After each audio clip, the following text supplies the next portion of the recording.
राजस्थान के खेल उद्योग कैबिनेट मंत्री राज्यवर्धन सिंह राठौड़ जोधपुर के उम्मेद राजकीय स्टेडियम का औचक निरीक्षण करने पहुंचे। यहां पर खिलाड़ियों के रहने की व्यवस्था, खाने की व्यवस्था को लेकर जांचा गया। कुछ कमियां थी, उन कमियों को सुधार करने का भी निर्देश दिया गया। वहीं इस दौरान मीडिया से बात करते हुए राज्यवर्धन सिंह राठौड़ ने कहा कि जोधपुर में यहां पर आया था, एक कारण यह भी था कि यहां क्या सुविधा है उसको जांचा जाए। यहाँ पर रहने की व्यवस्था को देखा मैंने। इसके अलावा यहाँ के जिम्नास्टिक को लेकर इक्विपमेंट की ज़रूरत है, इसको लेकर अधिकारियों को अभी मैं निर्देशित कर दिया है। साथ ही कौन से इक्विपमेंट है जिनको बदलने की ज़रूरत है, इसको लेकर दिशा निर्देश दिए गए। वहीं दूसरा, जिम्नास्टिक की जो ट्रेनिंग कर रहे हैं वह बाहर ओपन में कर रहे हैं। पहले एक हॉल में ट्रेनिंग होती थी, तो इन्हें ज़रूर के हिसाब से शिफ्ट किया जाएगा। खेल के अंदर सुविधाओं के साथ और इक्विपमेंट के साथ ट्रेनिंग करवाई जाएगी। वहीं कोच से भी मैं बात करूंगा, किन कार्य से फुटबॉल का स्तर और बेहतर हो सकेगा उसको लेकर के भी काम करवाया जाएगा। इसके अलावा मंत्री राज्यवर्धन सिंह राठौड़ ने क्या कहा, क्या कमियां नजर आई और क्या सुधार करने की आवश्यकता नजर आ रही है। जोधपुर में यहाँ पर आया था, इस एक कारण ये भी था कि यहाँ के अंदर, यहाँ जोधपुर में जो स्पोर्ट्स की सुविधाएं हैं उसका निरीक्षण करा जाए। यहाँ पे जो खिलाड़ी हैं उनसे बातचीत करी जाए, यहाँ के कोचेस से बात करी जाए। जिस तरह का इनकी इस फुटबॉल एकेडमी के अंदर रहने की जो व्यवस्था है उसको देखा मैंने।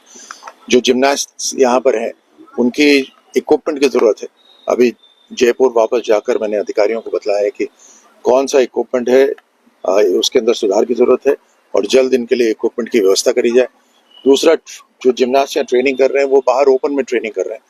पहले एक हॉल में ट्रेनिंग कर रहे थे, तो उनको जरूरत के हिसाब से शिफ्ट करेंगे। एक प्रॉपर हॉल के अंदर सुविधाओं के साथ, इक्विपमेंट के साथ वो ट्रेनिंग कर सके।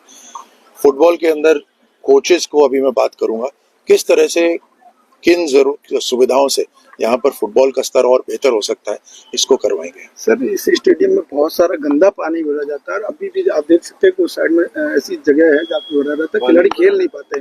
तो उस स्थिति में इसको कैसे सुधार में लाया जाएगा, क्योंकि ये मुझे अभी पता चला कि जो पूरा बाहरी क्षेत्र है, स्टेडियम पुराना है, तो जो बाहरी क्षेत्र है वो ऊपर आ गया है और जितना ही पानी आता है वो जमीन के अंदर, वो यहाँ से ऊपर आ जाता है वापस। उसका कोई जो आर्किटेक्ट्स हैं, जो विशेषज्ञ हैं, उनसे बात करेंगे कि क्या हो सकता है। सर, लघु उद्योग भारती के साथ किस तरह की मीटिंग रही इंडस्ट्री को लेके और किस तरह से जो लघु उद्योग भारती के साथ लगातार हमारी बैठकें होती रहती हैं। हमने स्टोन मार्ट जो 2026 में होने वाला है उसको ऑर्गेनाइज करने की जिम्मेदारी भी लघु उद्योग भारती को दी हुई है और निश्चित रूप से इस बार जो 2026 का स्टोन मार्ट होगा वो इंटरनेशनल स्टैंडर्ड का होगा। हमारे राजस्थान के अंदर जो पत्थर हैं वो वर्ल्ड फेमस हैं, मशहूर हैं पूरी दुनिया के अंदर। देश के अंदर ही बहुत बड़ी बड़ी बिल्डिंग्स जो बनी हुई है, शानदार बिल्डिंग्स बनी है, उसके अंदर राजस्थान का पत्थर इस्तेमाल हुआ है। राजस्थान का पत्थर दुनिया में मशहूर हो, यहाँ से बाहर एक्सपोर्ट करें, उसका एक आइडेंटिटी हो, अपनी पहचान हो, जियो टैगिंग हो, उसकी साथ साथ स्किल डेवलपमेंट ऐसा हो जो राजस्थान के जो इंडस्ट्रीज हैं उसके लाइक स्किल डेवलपमेंट हो, ताकि यहाँ के युवाओं को स्किलिंग भी हो और वहीं पर ही उनको व्यवसाय भी मिले। पॉलिशिंग है, मशीन की रिपेयर है, मशीन मेंटेनेंस हुआ, मशीन को ऑपरेशन हुआ, साथ में डिजिटल मार्केटिंग हुआ।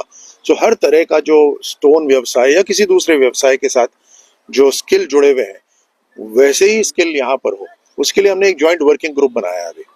उसके अंदर इंडस्ट्री के लोग होंगे, जिसमें हमारे इंडस्ट्री विभाग के भी होंगे अधिकारी, रीको के अधिकारी होंगे, स्किल के अधिकारी होंगे और ये सब एक जॉइंट वर्किंग ग्रुप 3 महीने के अंदर रिपोर्ट देगा कि निश्चित तौर पे राजस्थान सरकार ने राइजिंग राजस्थान करके नए व्यवसाय को लाने के लिए एक शानदार प्लेटफॉर्म दिया है।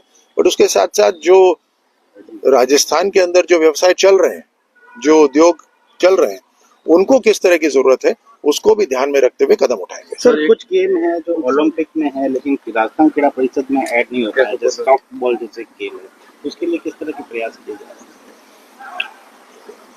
इंटरनेशनल ओलंपिक एसोसिएशन और इंडियन ओलंपिक एसोसिएशन के साथ जो रिकॉग्नाइज्ड खेल हैं जो ओलंपिक्स में हो रहे हैं उनको प्राथमिकता से उनको सपोर्ट दिया जा रहा है। सर, एक मेरा सवाल है, मध्य प्रदेश के मुख्यमंत्री आए थे मोहन यादव जी, उन्होंने कहा कि 9% सागवान की लकड़ी एमपी से मिलती है और हैंडीक्राफ्ट उद्योग को लेकर वो लोग भी चिंता है, राजस्थान के साथ कोलैबोरेट करने का प्रयास करेंगे। उन्होंने भी मीटिंग की। आपको क्या लगता है हैंडीक्राफ्ट का भविष्य किस तरह से उज्जवल है?